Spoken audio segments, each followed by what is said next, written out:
여러분 안녕하세요. 하울림 독서입니다. 오늘도 예수님의 눈으로 읽어보는 시간입니다.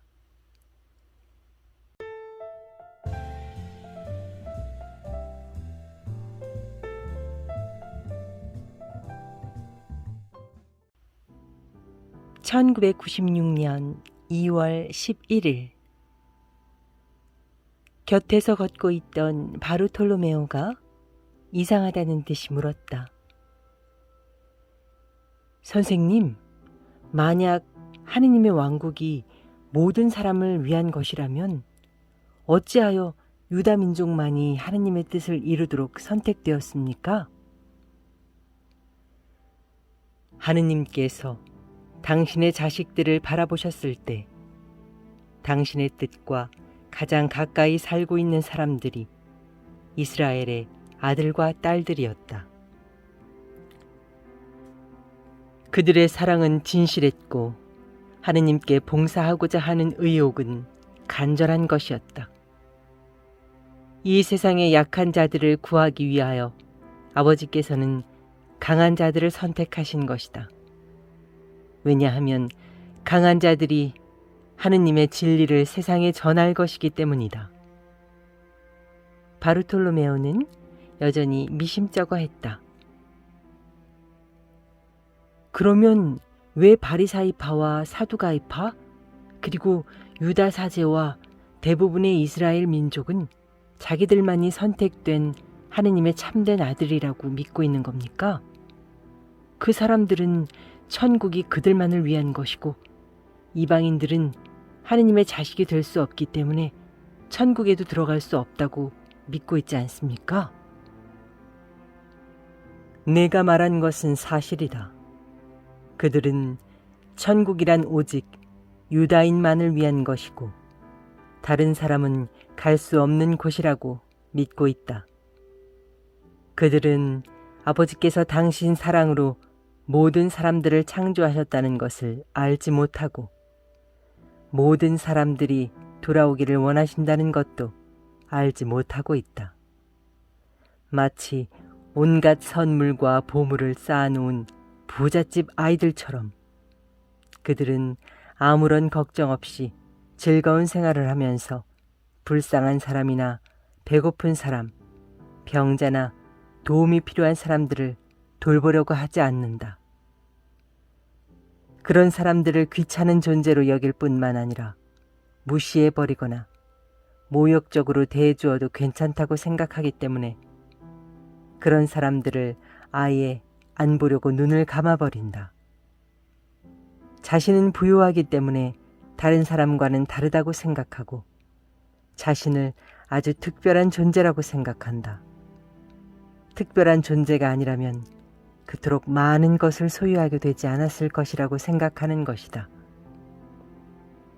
그 많은 부귀를 갖게 된 것은 다른 사람들을 도와주고 구해주라는 아버지의 뜻이란 것을 그들은 모르고 있다. 그렇게 해야만 아버지를 기쁘게 해드리는 것이고 아버지께서는 그들에게 더 많은 선물을 보내주신다는 것을 그들은 알지 못하고 있다.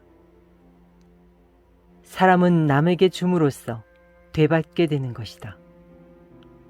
마찬가지로 그 부잣집 아들은 다른 사람들의 빈곤을 눈앞에 보면서도 자신의 양심을 닫아버린 채 자기가 필요한 것만 생각하고 자기 편의만 추구하며 자기 욕구만 채우려는 이기적인 영혼이 되었다. 어느 날 아버지께서 그 아들의 이기심과 탐욕을 보시고 낭망하시어 그에게 주셨던 모든 선물을 거두신 후 가난한 자들에게 나누어 주신다. 길 잃은 거지가 된 그 아들은 어찌된 영문인지를 모르고 의아해한다. 세월이 지나자 그 아들은 자기가 얼마나 많은 것을 받았었는지를 알게 되고 가난한 자들에게 자기 자신이 얼마나 냉정했는지도 알게 된다. 많이 받은 것은 다른 사람들과 나누어야 했던 것이지 자기만을 위한 것이 아니었음도 알게 된다. 아버지의 선물과 보물을 받은 다른 사람들이 그에게 와서 도와주겠노라고 한다. 그는 약한 자들이 아버지의 사랑 속에서 얼마나 강하게 되었는지를 알게 되고 그들이 가진 것을 굳센 사랑의 힘으로 가난한 사람들과 기꺼이 나누고자 한다는 것을 알게 된다. 바르톨로메오는 이해가 된 듯한 눈길로 나를 쳐다보았다. 선생님, 선생님의 지혜는 참으로 깊으셔서 제 영혼 속으로 스며들어옵니다. 이스라엘은 그 버릇없는 아들이고 모든 사람들이 다 하느님의 자식이며 천국은 모든 사람들을 위한 것이고 이스라엘이 잠에서 깨어나 깨우칠 날이 있을 것이라는 말씀인 것 같습니다. 우리는 한동안 잠자코 걷기만 했다. 잠시 후 바르톨로메오는 내가 말한 내용에 대해 동료들과 토론을 하기 위해 앞서 뛰어갔다. 먼 곳에 호수가 보였다. 호수 위에는 어부들이 그물을 치고 있었다. 호수에 가까이 갈수록 제자들의 눈빛에서 그들이 무척이나 고기를 낚고 싶어 하는 것을 읽을 수 있었다. 고기잡이로 살던 사람들이라서 고기를 다시 한번 잡아보고 싶은 마음이 간절했던 것이다. 우리는 시원한 호숫물에 발을 담그고 걸었다. 베드로가 야고보와 요한과 함께 나에게 와서 청했다. 선생님, 여기는 참 아름답습니다. 이곳에 잠깐 머무르면서 고기잡이를 하면 어떨까요? 그렇게 하도록 하자. 여기는 참 아름답구나. 잠깐 여기서 쉬는 것이 좋겠다. 세 사람이 물속으로 뛰어들어가서 물장구를 치고 헤엄을 치며 자맥질을 하자 순식간에 다른 제자들도 모두 물속에 들어가서 물장구를 치고 놀았다. 얼마 후에 다들 조용해지더니 몇몇은 낚시하러 가고 남은 제자들은 불을 피워서 좀 더 편안한 자리를 만들었다. 그들이 편안히 즐기는 것을 보니 참 좋았다. 아버지의 영광을 위하여 우리는 먼 길을 걸었고 많은 일을 했으니 이제는 쉴 시간이었다. 곁에 있던 토마스가 싱싱한 생선을 먹게 되어서 너무 신난다고 떠들어댔다. 주님, 싱싱한 생선을 먹게 되어 좋습니다. 이곳 생선은 맛이 좋거든요. 낚시하러 간 사람들이 많이 잡아왔으면 좋겠습니다. 토마스야, 충분히 잡아올 것이다. 내가 배불리 먹고 다른 사람들도 모두 먹일 수 있을 만큼 말이다. 마침 야고보가 생선을 하나로 안고 호숫가로 달려오며 좋아서 소리를 질렀다. 주님, 우리가 잡은 것을 보십시오. 토마스가 나를 돌아보며 흡족한 듯이 말했다. 오늘은 정말 잘 먹게 되었습니다.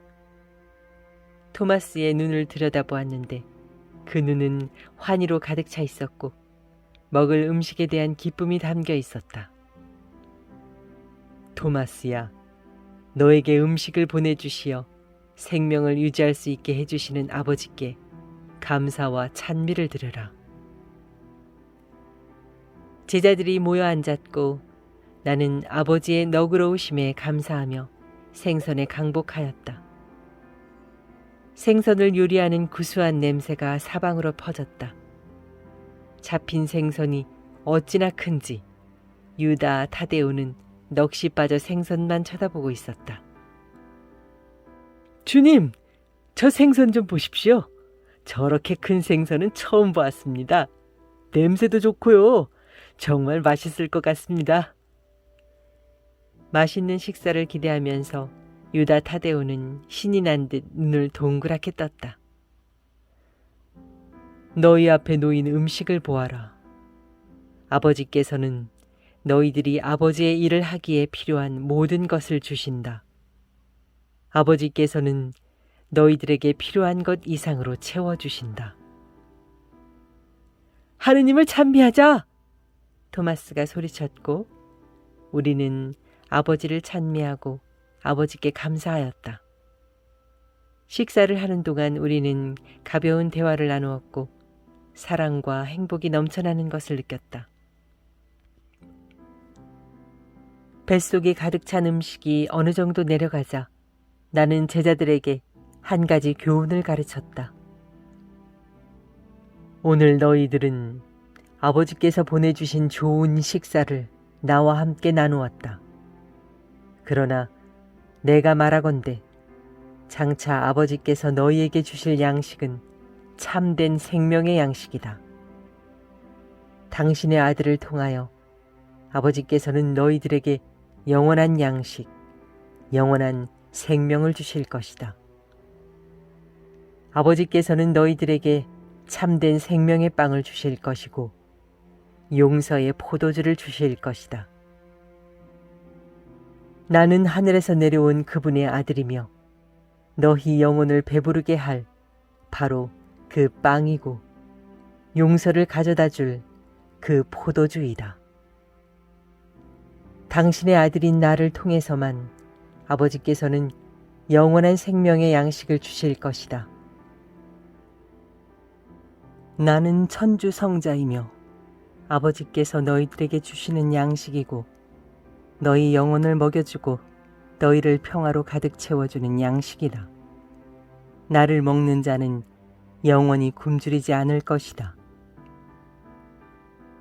이해가 안 된다는 표정으로 어리둥절해하는 제자들에게 다시 설명을 했다. 할 수 있을 때 먹고 즐기도록 하여라. 그래서 어려운 때가 되었을 때 결코 굶주리지 않도록 하여라. 제자들은 아직 내 말을 이해하지 못했다. 언젠가 너희들은 내가 지금 한 말을 떠올리면서 내 말의 뜻을 이해하게 될 것이고 다른 사람들에게 내 말을 전하게 될 것이다. 주님, 그 말씀은 이해하기 어렵습니다.